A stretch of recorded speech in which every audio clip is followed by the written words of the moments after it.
Buenos días, bienvenidos a las entrevistas en Religión Digital. Hoy nos acompaña Javier de Centra. Javier, muy buenos días. Muy buenos días. Voy a ver si lo digo bien. Decano de la Facultad de Derecho, Empresa y Gobierno de la Francisco de Vitoria. Perfecto. Y lo que nos trae por aquí, que es el director de la Academia de Líderes Católicos en Europa, que acaba de ser presentada en el Vaticano y presentada aquí en Madrid. Así es. ¿Qué es la Academia? La Academia surgió en el año 2006 en Chile. En ese momento era la Academia Latinoamericana de Líderes Católicos. Surgió porque el fundador, José Antonio Rosas, de nacionalidad chilena y mexicana, había tenido un pasado en el ámbito de la política en México y él se dio cuenta de que en un momento de turbulencia en ese país, de muchas revueltas sociales, la voz de los católicos no era claramente identificada. Él echó en falta algo en ese movimiento de la sociedad civil y quiso remediarlo. Entonces lanzó una academia con la idea de formar a los líderes católicos, a los presentes y a los futuros, en la doctrina social de la Iglesia y en todo lo que la doctrina social de la Iglesia tiene que aportar al ejercicio del liderazgo social, con un enfoque particular, no exclusivo, pero particular, en el ámbito de la política. Entonces, durante muchos años... No solo en los partidos políticos, sino en lo que es la política. Su idea era la formación de católicos para que pudieran participar en el ámbito de la sociedad civil y especialmente en el ámbito de la política, sí, de la política a través de plataformas políticas y en su caso de partidos políticos, pero lo hizo centrándose en la formación, más que en la participación directa. No en la creación del partido político católico, sino en la... Exacto. Entendiendo además que su misión era la de formar a los católicos que tenían vocación para entrar en la política de manera que pudieran aportar la luz que da la fe católica y el evangelio y la doctrina, exacto, en ese ámbito. Entonces, separó muy bien lo que era la formación del ejercicio posterior de la política. Y eso empezó en el año 2006 y poco a poco se fue extendiendo con una fórmula que ha probado ser muy sabia y que ha tenido mucho éxito con el tiempo, que empezó despacio pero luego se iba acelerando, que fue el buscar primero el apoyo explícito de los pastores, de los obispos de las diócesis en las que quería entrar para formar a los jóvenes de esa diócesis, ¿no? Y luego el apoyo de universidades, que pudieran darle la garantía, el rigor de que la formación no solamente era una buena formación en el ámbito de doctrina social de la Iglesia, sino que era una buena formación en el ámbito del ejercicio del liderazgo. Claro. Con esa metodología que luego se ha ido cristalizando en tres dimensiones, ¿no? Formar la cabeza, formar el corazón y formar las manos. Las manos en el sentido de desarrollar las habilidades necesarias para muy la línea de lo que dice el con Papa. Eficacia, exacto, muy en la línea de lo que dice el Papa, efectivamente. Entonces, bueno, aquello se fue creciendo al principio poco a poco, luego se fue extendiendo por toda Latinoamérica. Llegó el momento de la pandemia, fue un momento difícil porque todos sus programas habían sido presenciales, con esa idea de que para formar a las personas hace falta hacerlo en comunidad, ¿no? Comunidad de maestros y de profesores. Sin embargo, la pandemia fue una oportunidad inmensa porque dieron un salto a la formación online y consiguieron pasar pues, de lo que tenían en ese momento, pues serían 9.000 alumnos que habían pasado por programas presenciales, a en muy poco tiempo, en 2 años, 30 y pico mil alumnos en programas puramente online. Y eso además también facilitó la internacionalización. Al poder hacer programas online podían invitar a ponentes en un primer momento de todo el mundo y cada vez más a gente que estaba interesada en participar en esos programas, que no podía desplazarse, pero que podía perfectamente conectarse a un programa. Con programas de buena calidad, con buena difusión, gracias a medios como este, que hoy me invita y que es un placer y un honor, pues fueron dándose a conocer. El año pasado dieron el salto a Estados Unidos, sobre todo pensando en atender a las comunidades latinas en Estados Unidos, lo hicieron en Washington, de la mano de la Universidad Católica de América y de la mano de la Conferencia de Obispos de Estados Unidos, que está al otro lado de la calle de la sede de la CUA, con lo cual fue magnífico, ¿no? Tuvieron mucho apoyo y eso les abrió el camino, gracias también a algunos de los miembros del Patronato Internacional, del Consejo Internacional, a ofrecer programas en Nueva York y en Chicago.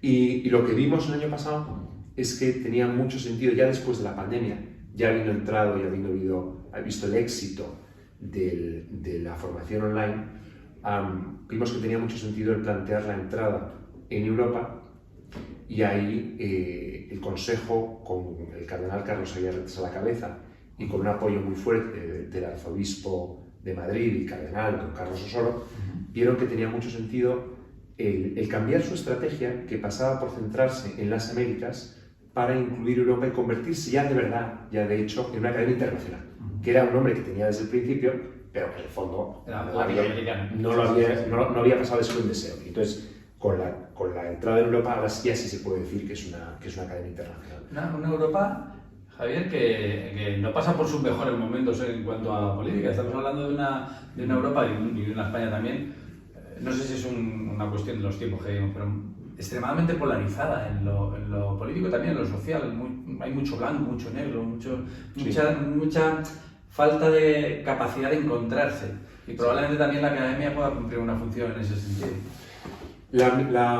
Absolutamente de acuerdo. O sea, la Academia Europea es parte de la Academia Internacional. Participa de su carisma fundacional y de su identidad. Y, por supuesto, de todos los aprendizajes, que son muchos. Uno de los aprendizajes ha sido cómo crear comunidades en las que haya mucha pluralidad dentro de la Iglesia, pero incluso con personas de buena voluntad que están fuera de la Iglesia. Mucha pluralidad.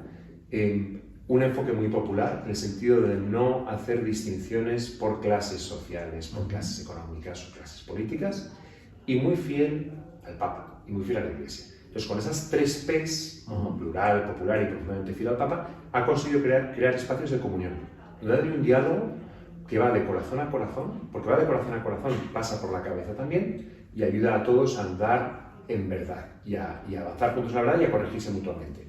Entonces, eso lo ha demostrado la Academia en estos años en América Latina. Y nosotros esperamos que ahora lo demuestre en Europa. Europa está muy polarizada en el ámbito político, España lo está también. Estamos en un momento en el que la política, desgraciadamente, no es un espacio de comunión ni de promoción del bien común. No. Aunque hay políticos... Claro. Y hay que defender la vigencia y la oportunidad de la política, porque la política nos construye también como sociedad. Esto no se soluciona echando a todos los políticos y dejando ahí un vacío. El Papa Francisco, pero también el Papa Benito XVI, el Caritas in Veritate, el Papa Juan Pablo II, Pablo VI, todos hablan de la política como la forma más alta de ejercer la caridad social. La caridad social, y la caridad que atañe a las estructuras políticas, económicas, jurídicas. Entonces, el Fratelli Tutti y el Papa Francisco, de manera magistral, explica la vinculación muy cercana entre la caridad de la familia y la caridad social, como son 2 dimensiones de la misma realidad, que es el amor, y por tanto anima a todos los políticos de buena voluntad, creyentes y no creyentes, pero en particular a los cristianos, pero a todos, a trabajar para el bien común. A trabajar para el bien común. Y para trabajar para el bien común hay que haber descubierto una llamada a hacerlo. Entonces, lo que está haciendo el Papa Francisco es decir que la política, o que el ejercicio de la política es la respuesta a una llamada, a una vocación primera. Que nosotros creemos que es una llamada de Dios a servir a los hermanos. Entonces, eso es lo que hay que recuperar. Y hay que formar a los jóvenes y acompañar a los que ya tienen experiencia política para que descubran o redescubran esa vocación y sean capaces de llevarla a la realidad, porque lo que vemos mucho es que la polarización, que podemos hablar de lo que yo creo que son algunas de las causas, pero ¿qué es lo que hace? Espantar a mucha gente.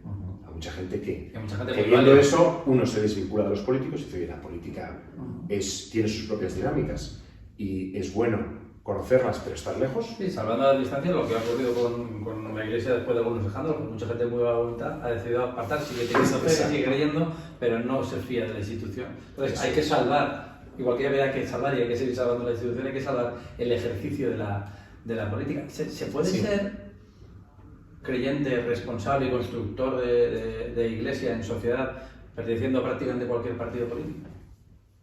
Sí, yo estoy convencido de que sí. Y la razón es la siguiente, la razón de fondo.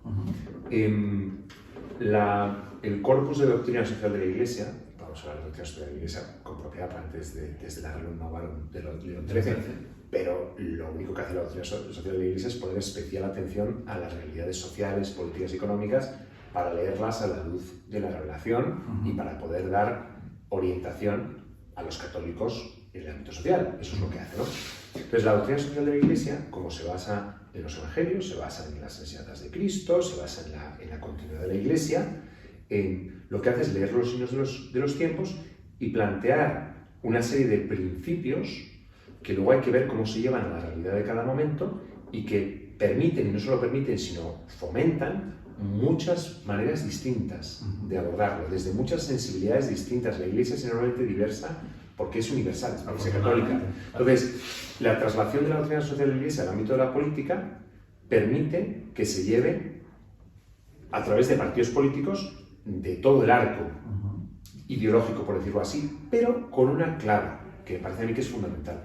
Y es que la doctrina social de la Iglesia, casi por definición, nunca puede estar completamente plasmada y respetada en ninguna opción política. Más bien lo que le toca a los católicos en la política es hacer que la opción política en la que han entrado refleje cada vez, se impregne y refleje con mayor fidelidad la doctrina, los principios de la doctrina.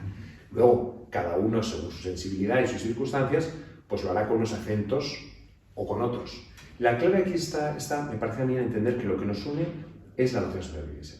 Es la Iglesia. Y que puede haber un político católico en un partido que podríamos llamar más de izquierda o más progresista, otro en un partido más conservador, pero que esas etiquetas que están bien en el ámbito político no son categorías teológicas y no son categorías... Y que no sean barreras para el encuentro. Y que si se convierten en barreras, entonces hay que hacer una reflexión personal. Primero está la persona.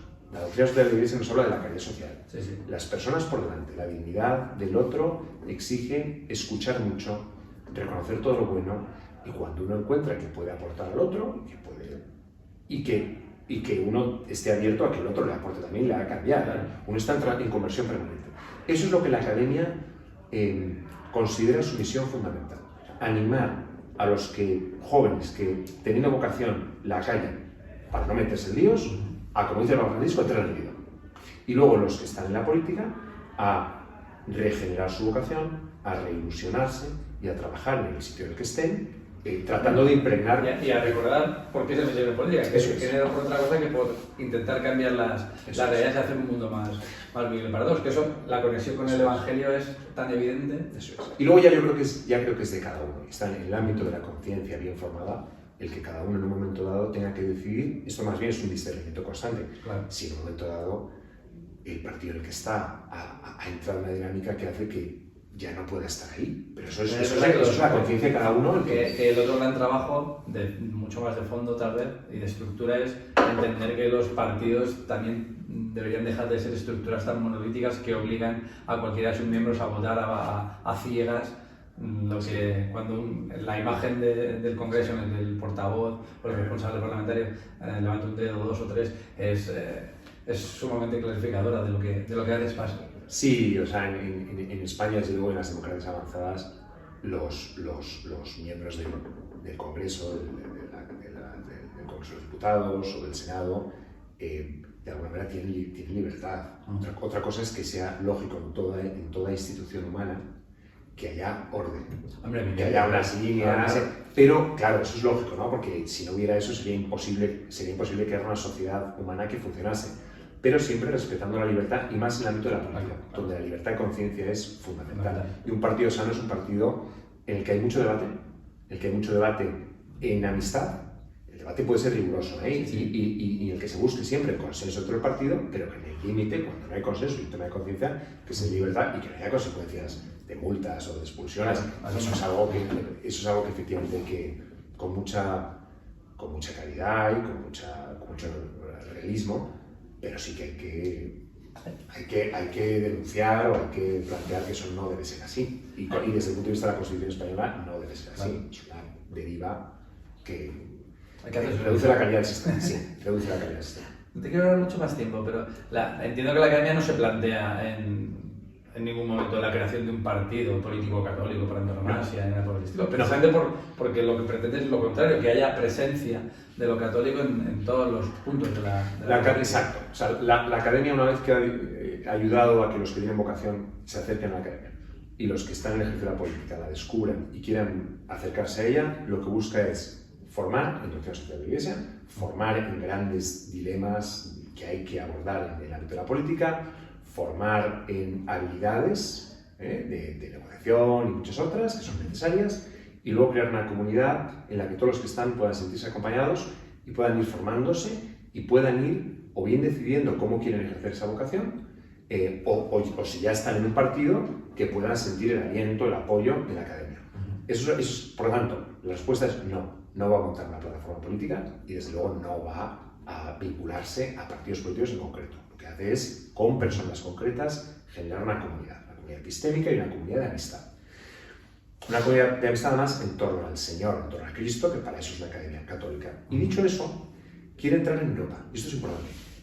Desde Latinoamérica viene una corriente muy fuerte de, yo lo digo así, de, no voy a decir reevangelización de Europa, pero sí de impulso, un impulso espiritual, porque Europa es un gran continente. Europa ha llegado a unos niveles de progreso extraordinarios, en ese sentido Europa es un sitio extraordinario y muchos quisieran tener el nivel de vida. Los son evidentes. Claro, aquí vamos a un tema ya muy de fondo, pero dicho de una manera muy rápida y muy sencilla, a riesgo de simplificar demasiado, la historia, nosotros como cristianos creemos que la historia tiene una teleología y que la historia va verdaderamente avanzando a grandes rasgos en alguna dirección, porque para eso Cristo ha muerto, ha resucitado, ha enviado su espíritu y nos lleva. La historia, porque Dios quiere salvar a toda la humanidad. Bien, ahora la historia, eso no predestina nada, tiene sus momentos buenos, sus momentos malos, las sociedades, las civilizaciones se crean, maduran, tienen un declive, desaparecen, todo eso ocurre. Europa está en un momento, desde el punto de vista económico, político, cultural, extraordinario. Llevamos 70 años en Europa esencialmente en paz. 70 años con un crecimiento económico extraordinario, con un crecimiento tecnológico extraordinario, con una consolidación democrática extraordinaria. ¿Qué es lo que ocurre? Que llevamos tanto tiempo en una situación extraordinaria que la sociedad se va debilitando. Ya lo decía Aristóteles hace 2500 años. Nos hemos acostumbrado a estar bien. Tiempos malos que dan lugar a personas fuertes, que se ponen sobre los hombros la tarea de revitalizar una sociedad rota, guerra común. Personas fuertes crean sociedades buenas. Sociedades buenas tienen que crear personas débiles, no porque sean malas, sino porque están acostumbradas a la abundancia. Y personas débiles crean sociedades débiles, malas, o sea, fragmentadas. Eso es lo que estamos. En Europa, que siendo muy fuerte en todos los indicadores que uno quiera, se ha acomodado, habla de valores muchas veces, pero ya no se plantea cuáles son.